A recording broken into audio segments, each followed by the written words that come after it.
কি বুলিনো আৰম্ভ কৰোঁ এই ভিডিঅ'টো মই একো ভাবি পোৱা নাই আজিও শিশু মই গোৱা তুমি সেই গান এখুজি দুখুজি হাত ধৰা ধৰি শিশু হৈ জন্ম ল'লে শিশু হৈ থাকিল আৰু শিশু হৈয়ে শেষ হৈ গ'ল শিশু সুলভ মন 50 বছৰ বয়সতো এটা শিশু হৈ থাকি একেবাৰে শেষত আগুৰ গুজ হৈ পানীত জপিয়াই তেওঁ মৃত্যুবৰণ কৰিলে কি হৈছিলে কি নাই হোৱা সেইখিনি কথা আমি যেহেতু নিজে দেখা নাই ক'ব নোৱাৰোঁ কিন্তু যি হ'ল বেয়া হ'ল যোনে কৰিলে বেয়া কৰিলে এতিয়া আমি ভগৱানৰ ওচৰত এটাই প্ৰাৰ্থনা কৰোঁ যে দুখীয়ে শাস্তি পাব লাগে আৰু দুখীয়ে শাস্তি পাবই তাৰ আগতে কেইটামান কথা মোৰ মনত পৰিছে এইখিনি সময়ত মই ক'ব লাগিব যে জুবিন গাৰ্গ এনে সম্পদ আছিলে যি সম্পদ আচলতে অতীততো নাছিলে আমাৰ অসমত বৰ্তমানতো নাই আৰু ভৱিষ্যতেও তেনে সম্পদ যে এই পৃথিৱীত এই অসমত অসম নামৰ এই পৃথিৱীখনত যে জন্ম হ'ব সেই কথা আমি কেতিয়াও ভাবিব নোৱাৰোঁ আৰু নহয় কেতিয়াও এই সম্ভৱো নহয় মানুহৰ দুখ লাগিলেও জুবিনৰ গীত সুখতো জুবিনৰ গীত বেমাৰ হ'লেও জুবিনক লগ কৰা ফুৰিব গ'লেও বোলে জুবিনক লগ কৰি ফুৰিব যোৱাৰ পইচা লৈ যায় আৰু এনেকুৱা হয় যে যেতিয়া নামঘৰত অনুষ্ঠান পতা হয় নামঘৰত অনুষ্ঠান পাতিলেও হৰি নামটো জুবিনৰ বাজিব লাগিব গতিকে বৰগীতটো জুবিনৰ বাজিব লাগিব বনগীতটো জুবিনৰ গান বাজিব লাগিব সকলো জুবিন জুবিন জুবিন আমাৰ অসমখনত জুবিনৰ বাহিৰে আৰু আছিল নেকি সাংস্কৃতিক জগতখনত তেখেতৰ বাদে কোনোৱেই নাই আৰু ভৱিষ্যতেও নহয় ডক্টৰ ভূপেন হাজৰিকাৰ পিছতেই জুবিনে যিখিনি স্থান লৈছে অসমবাসীৰ মনত ডক্টৰ ভূপেন হাজৰিকাক হয়তো নৱপ্ৰজন্মই ইমানকৈ গম পোৱা নাই লগ পোৱা নাই তেখেতৰ গান হয়তো কিছু নৱপ্ৰজন্মই শুনা নাই কিন্তু জুবিন গাৰ্গ এনেকুৱা এক সম্পদ আছিলে যি সম্পদ বয়োজ্যেষ্ঠজনৰ পৰা আদি কৰি শিশুৰ পৰা আদি কৰি সকলোৱে জুবিন গাৰ্গক মৰম কৰে ভাল পায় আজি জুবিন গাৰ্গ শুই আছে জুবিন গাৰ্গৰ শোৱাৰ ফটোখন একেবাৰে যাবৰ সময়ত যিখন ফটো তোলা হৈছে সকলোৱে দিছে ফেচবুকত দিছে বাতৰিত পাইছোঁ জুবিন গাৰ্গৰ সেই শয়ন আমি চাব পৰা নাই বুকুখন বিৰাট বিষাইছে আৰু একো মাতিব পৰা নাই যেতিয়াই তেখেতৰ ফটোখন দেখিছোঁ জুবিন গাৰ্গৰ ফটোখন দেখিছোঁ কিবা এটা অবুজন সুখে খুন্দা মাৰি ধৰিছে বুকুখন যেন উশাহটো ল'বলৈ পৰা নাই কাৰো সৈতে কথা পাতিবলৈ মন যোৱা নাই জানেনে এনেকুৱা হৈছে দিনটোত মোৰ জানেই আপোনালোকে বহু ফোন আহে বহু ঠাইৰ পৰা কিন্তু আজি এই প্ৰায় 3টা দিনেই হ'ল একো ফোন অহা নাই মোলৈ ফোনটো অন ৰাখিছোঁ এনেকুৱা সময় আছিলে যে আমনি হৈ যায় দিনটোত যেতিয়া আগবেলাতে 11মান বজাতে 40-50টা ফোন আহি যায় তেতিয়া ফোনটো ৰিচিভ কৰি ভাগৰ লাগে তাৰপিছত আৰু অফ কৰি থওঁ কিন্তু আজি 3টা দিন ফোনটো অন কৰি ৰাখিছোঁ যদিও এটাও ফোন অহা নাই কোনেনো ফোন কৰিব মোলৈ বা নিজৰ বিপদটোৰ কথা কোনেনো ভাবিব অসমত ইমান এক বিপদ অসমৰ সম্পদ এক নাইকিয়া হৈ গৈছে অসমখন আজি কান্দি আছে নিজৰ দুখ বেদনা সকলোৱে পাহৰি গৈছে আমি নিজৰো কথাখিনি পাহৰি গৈছোঁ মই কোন কি কথা মই সকলো পাহৰি গৈছোঁ কেৱল এটাই ভাবি আছোঁ তেখেতক লগ পোৱা যিখিনি সময় আছিল বৰ মধুৰ সময় কিছুমান আছিলে মই আগতেও কৈছোঁ তেখেতক মই বহুতবাৰ লগ পাইছোঁ 2010-11 চনত বহুতবাৰ লগ পাইছোঁ আপোনালোক যদি মই ফটোখিনি দেখাই দিওঁ তেতিয়া গম পাব যে মোৰ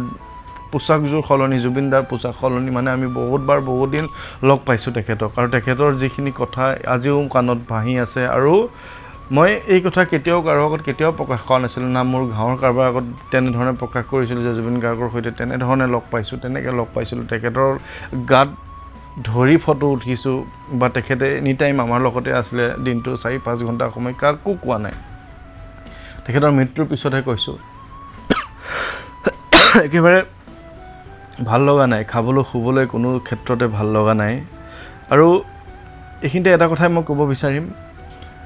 শ্যামকানু মহন্ত নামৰ যিজন ব্যক্তি তেখেতৰ মই বিৰুদ্ধে ক'বলৈ বিচৰা নাই তেখেতে জুবিনক মাতি নি তেখেতে ষড়যন্ত্ৰ কৰিছে বুলি মই ক'বলৈ বিচৰা নাই কিন্তু তেখেতে জুবিন গাৰ্গক মাতিব নালাগিছিল জুবিন গাৰ্গক যদি ইমানেই তেওঁ ভাল পাইছিলে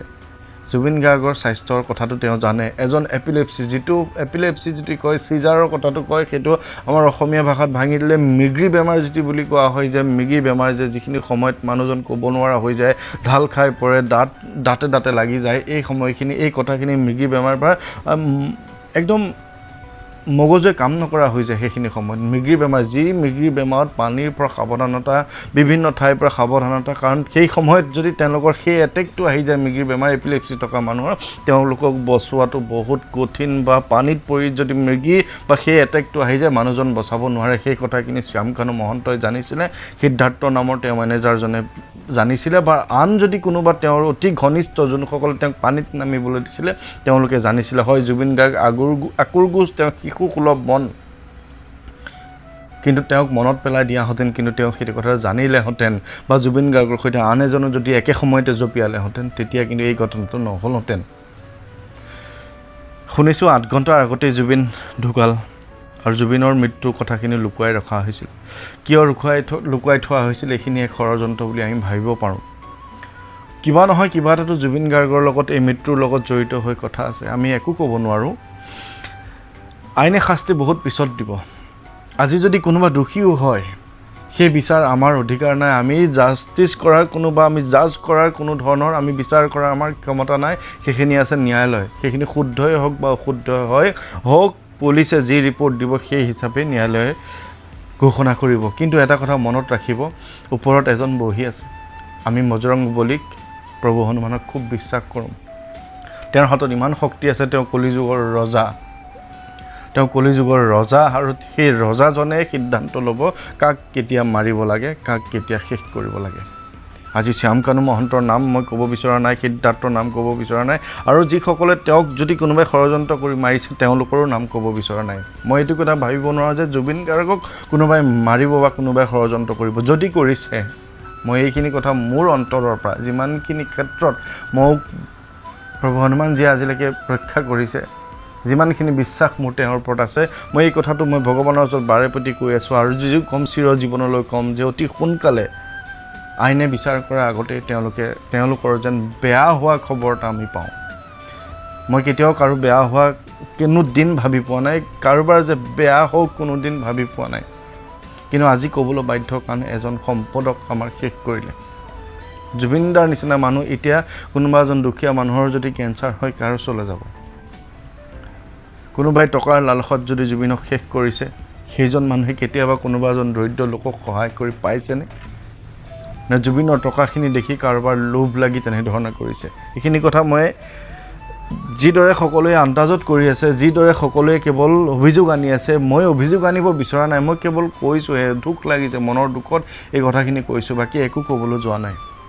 মনত বহুত আবেগ হৈছে বহুত দুখ হৈছে মই কেৱল ভগৱানৰ ওচৰত এটাই প্ৰাৰ্থনা কৰিছোঁ আপোনালোকে জানে বালাজী হনুমানজী এইখন হৈছে বাগেশ্বৰ ধামৰ ফটো মোক ওদালগুৰিৰ মৃন্ময়ে উপহাৰ দিছিল আৰু সকলোৱে জানে বাগেশ্বৰ বাবা বাগেশ্বৰ ধাম বহুত শক্তিশালী হনুমানজী বহুত শক্তিশালী আৰু তেখেতৰ ওচৰত মই পুনৰ প্ৰাৰ্থনা জনাইছোঁ যদি সঁচাকৈ কোনো লোকে তেওঁক ষড়যন্ত্ৰ কৰিছে আমি খুব সোনকালে অতি সোনকালে হয়তো 7 দিনমানৰ ভিতৰত আমি সেই খবৰ পাম আৰু অসমৰ ৰাইজে সেইটো প্ৰমাণ পাব যে হয় জুবিনদাৰ লগত ষড়যন্ত্ৰ হৈছিলে আৰু যদি নাই হোৱা জুবিনদাৰ যদি নিজে কিবা তেনেধৰণৰ এটেক হৈছে কিবা হৈছে চিজাৰ হৈছে সেইখিনিও আইনে বিচাৰ কৰিব কিন্তু আইনৰ বিচাৰ কিছু পলম হয় লেহেমীয়া হয় যিহেতু এটা প্ৰচেছত যাব পুলিচ কেছ হ'ব পুলিচে ইনভেষ্টিগেশ্যন কৰিব তাৰপিছত কিবা হ'ব কিন্তু হনুমানজীয়ে ইনভেষ্টিগেশ্যন নকৰে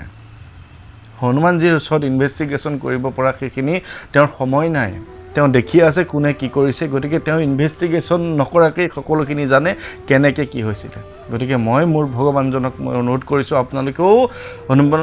ভগৱানজনক আপোনালোকে অনুৰোধ কৰক যাতে অতি সোনকালে 3 দিন 7 দিনৰ ভিতৰত জুবিনৰ যাতে চিতাখন জ্বলাৰ আগতেই তেনেকৈ এটা খবৰ পাওঁ আমি কাৰো মৃত্যু কামনা কৰা নাই কাৰো বেয়া হওক বুলি কামনা কৰা নাই কিন্তু আমাক প্ৰমাণ এটা লাগে যে হয় ভুল হৈছিল কিবা এটা অসমৰ ৰাইজে জানিব লাগে গোটেই ভাৰতে জানিব লাগে যে হয় তেখেতৰ দৰে এজন শিল্পীক যিজন শিল্পীয়ে কেৱল ৰাইজৰ কথা ভাবিলে কেৱল মানুহ ঘটিলে তেওঁ টকা যিমান ঘটিলে সব ৰাইজক দি দিলে তেওঁ কেৱল মানুহ ঘটিলে মৰম ঘটিলে আৰু সেই মৰমৰ যদি আমি কিবা প্ৰতিদান দিব পাৰোঁ মৰমৰ যদি কিবা দিব পাৰোঁ সেইখিনি হৈছে আমি ভগৱানৰ ওচৰত প্ৰাৰ্থনা কৰিব পাৰোঁ যে দোষীয়ে অতি সোনকালে শাস্তি পাব লাগে বিশেষ একো ক'বলৈ মন যোৱা নাই মুখৰ মাতটোও নাই আচলতে মাত উলিয়াবও পৰা নাই আৰু কাৰো লগত কথা পতাৰো মোৰ ইচ্ছা নাই মোৰ পাতিব পৰাও নাই মই বহুকেইটা মোৰ নিমন্ত্ৰণ বাতিল কৰিছোঁ শ্বিলঙৰ হওক দেৰগাঁও হওক নগাঁও হওক তেজপুৰৰ এই আটাইকেইটা বাতিল কৰিছোঁ মই জানো আপোনালোকে বেয়া নাপায় কিন্তু সকলোৱে মোক বিপদতে বিচাৰে তেখেতৰ কিবা এটা পৰিয়ালৰ অসুখ অশান্তি হওক বা অন্য কিবা হিংসাৰ বলি হৈ তেওঁ মোক বিচাৰে তেওঁলোকৰ ঘৰত যাতে সুন্দৰ এক অনুষ্ঠান হওক কিন্তু মই সেইখিনি শক্তি গোটাব পৰা নাই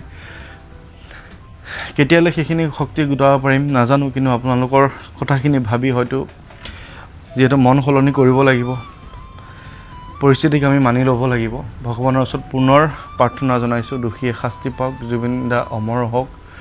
জুবিন দা শান্তিত স্থান পাওক স্বৰ্গত স্থান পাওক স্বৰ্গত স্থান পাওক তেওঁ আকৌ আমাৰ অসমত জন্ম হওক তেনেদৰে ব্যক্তি এজন অসমীয়া আকৌ পাওক তাকে কামনা কৰিছোঁ বিশেষ একো ক'বলৈ যোৱা নাই মুঠতে এটাই কথা প্ৰভু হনুমানজীৰ ওচৰত প্ৰাৰ্থনা কৰিছোঁ যাতে দোষীয়ে অতি সোনকালে আইনে শাস্তি দিয়াৰ আগতে ভগৱানে তেখেতক শাস্তি দিয়ে ধন্যবাদ